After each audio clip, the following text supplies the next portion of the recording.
Voilà, les prêtres 2.0, il faut qu'on s'habitue à prêcher devant des smartphones. Mais vous êtes plus d'une centaine en ligne, et donc c'est une joie de vous rejoindre pour partager ensemble la parole de Dieu, qui est une parole, je vous le rappelle, qui n'est pas comme les autres paroles, qui est une parole qui nous transforme si nous l'accueillons. Alors vous avez vu ce qui se passe.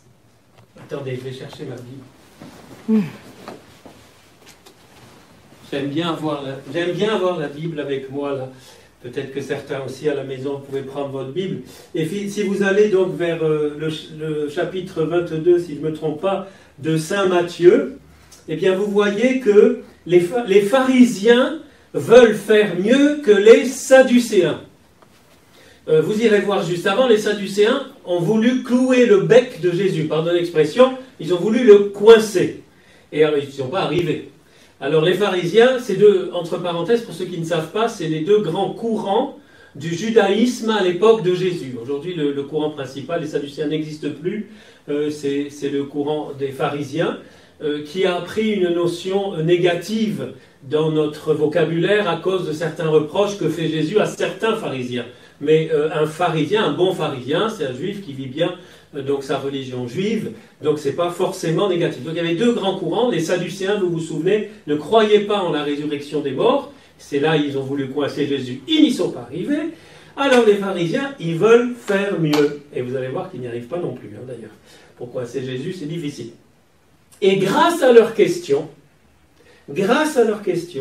nous avons une réponse de Jésus qui est absolument capitale, centrale, dans le message de l'Évangile, avec des répercussions énormes pour notre vie de disciple. On connaît bien ce passage, l'amour de Dieu, l'amour du prochain, on va y revenir. Mais je vous propose vraiment d'essayer d'aller au fond, enfin de s'arrêter plus profondément sur la réponse de Jésus. D'abord sa question. Notez la question c'est quel est le grand commandement. Si vous allez chez Saint Marc, le même passage, c'est quel est le premier de tous les commandements. On pourrait dire aujourd'hui quel est le plus grand commandement. Alors, à notre mentalité occidentale, ça peut paraître, je ne dis pas secondaire, mais une histoire de loi. Mais ce n'est pas du tout ça.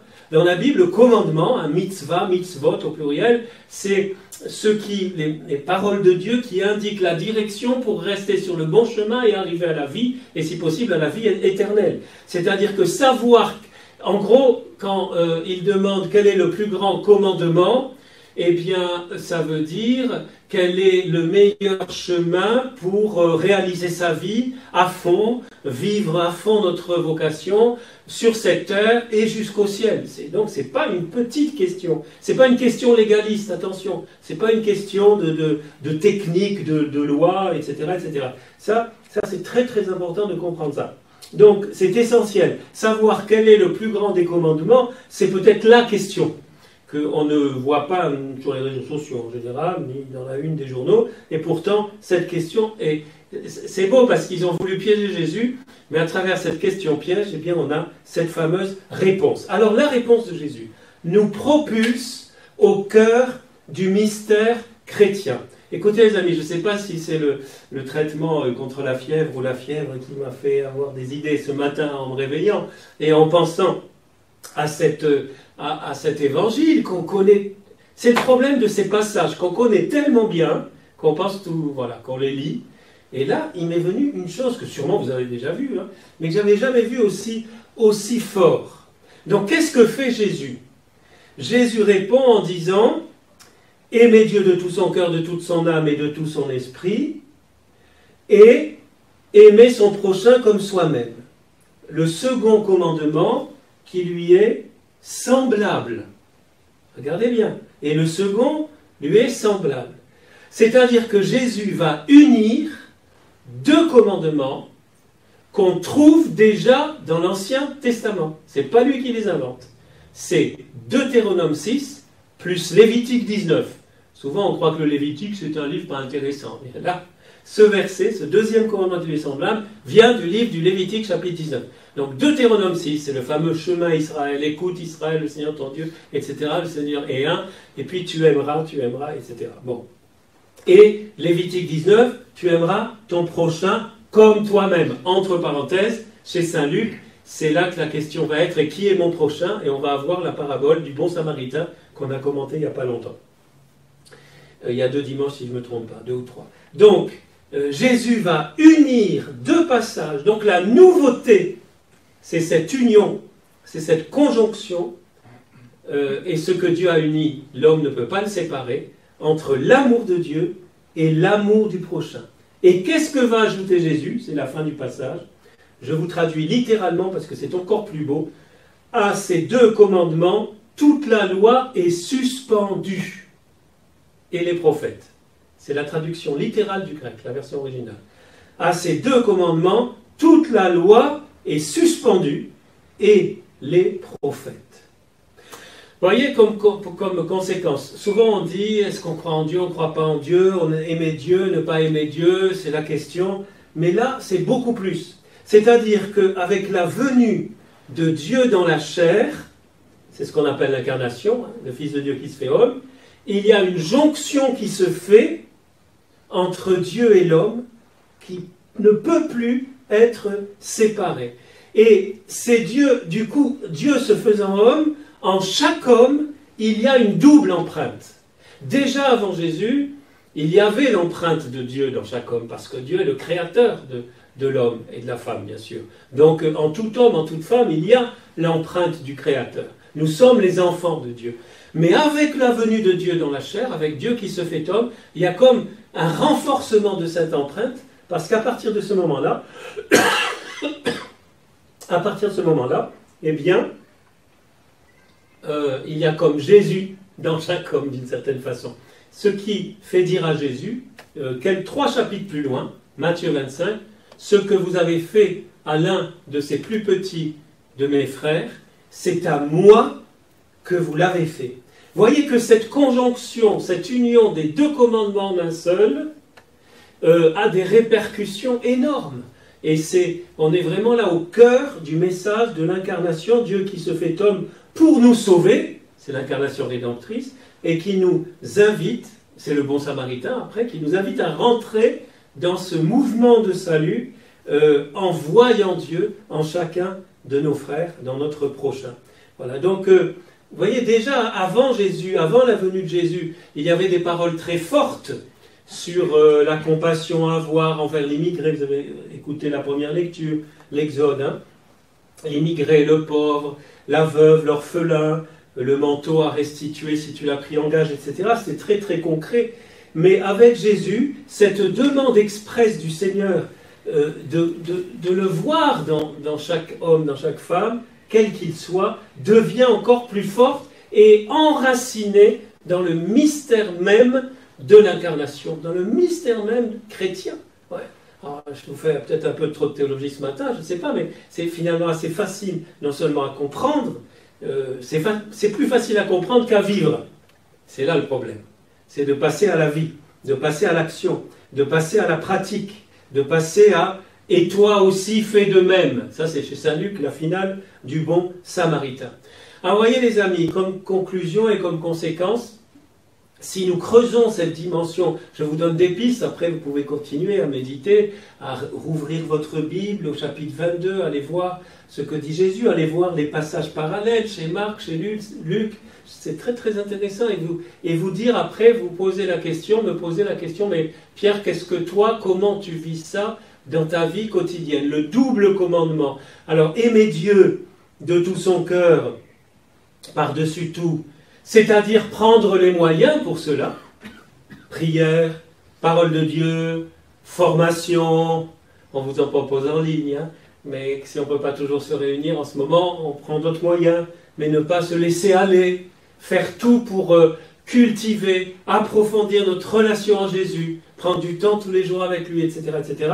Ça, c'est aimer Dieu par-dessus tout. Et en même temps, aimer son prochain comme soi-même, dans les petites choses de tous les jours, ces gestes d'amour gratuits, sans rien attendre en retour, qui cassent l'individualisme et l'égoïsme, justement grâce à la force de la prière, à la force de ma relation avec Dieu. Je vais terminer avec 2 autres citations qui résument bien ça, mais avant, je voulais vous dire ceci.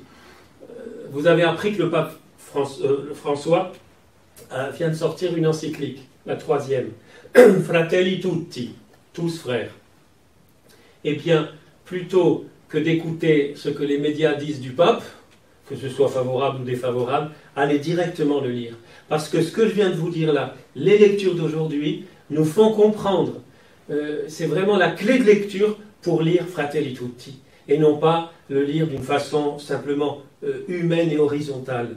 J'aimerais vous lire le début pour vous donner envie d'aller le lire. Si vous n'avez pas commencé encore, ça va vous donner envie. Fratelli Tutti, écrivait saint François d'Assise en s'adressant à tous ses frères et sœurs pour leur proposer un mode de vie au goût de l'Évangile. Parmi ses conseils, dit le pape, je voudrais en souligner un par lequel il invite à un amour, tu aimeras, qui surmonte les barrières de la géographie et de l'espace. Il déclare heureux celui qui aime l'autre, autant lorsqu'il serait loin de lui, comme quand il serait avec lui. Et qu'en quelques mots simples, il exprime l'essentiel d'une fraternité ouverte qui permet de reconnaître, de valoriser et d'aimer chaque personne, indépendamment de la proximité physique, peu importe où elle est née ou habite.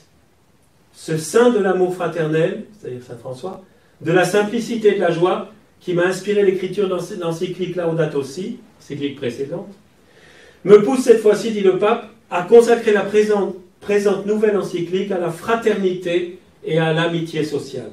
En effet, saint François, qui se sentait frère du soleil, de la mer et du vent, se savait encore davantage uni à ceux qui étaient de sa propre chair. Il a semé la paix partout et côtoyé les pauvres, les abandonnés, les malades, les marginalisés, les derniers. Ce sont les 2 premiers numéros de l'encyclique. Allez lire cette encyclique.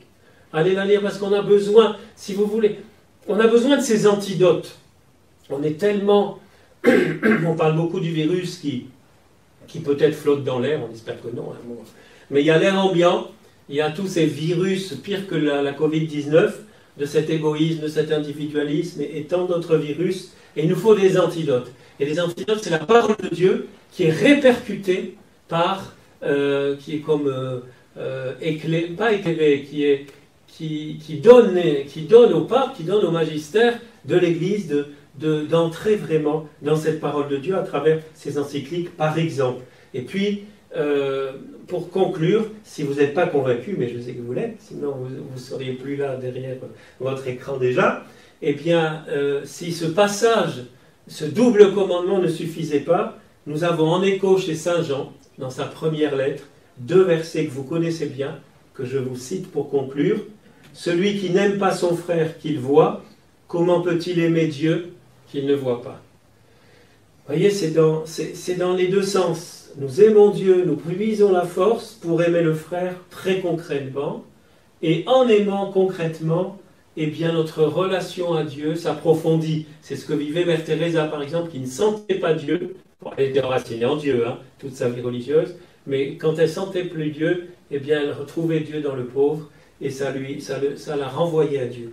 Et puis un amour qui n'est pas théorique, qui n'est pas avec toutes les paroles qu'on entend, voilà, eh bien la parole nous dit, petits enfants, n'aimons pas en parole avec la langue, mais en action et en vérité. Chers amis, pour finir, il y a du travail pour tout le monde, à toute heure du jour et de la nuit, même après 21h, même après le couvre-feu, là où nous sommes, nous pouvons tous les jours vivre ce double commandement qui est, j'ose dire peut-être, qui est la nouveauté absolue, qui est le génie de Jésus, d'avoir uni ces 2 commandements et de nous dire que au cœur du cœur de Dieu, il y a l'homme, il y a chaque personne, et il nous invite aussi qu'au cœur de notre cœur, il y a chaque être humain que nous rencontrons chaque jour, les plus proches physiquement, mais aussi les plus lointains. Je pense encore au Liban, où nous sommes mobilisés pour le Liban, et tant d'autres frères et sœurs qui ont besoin de nos prières et aussi de notre entraide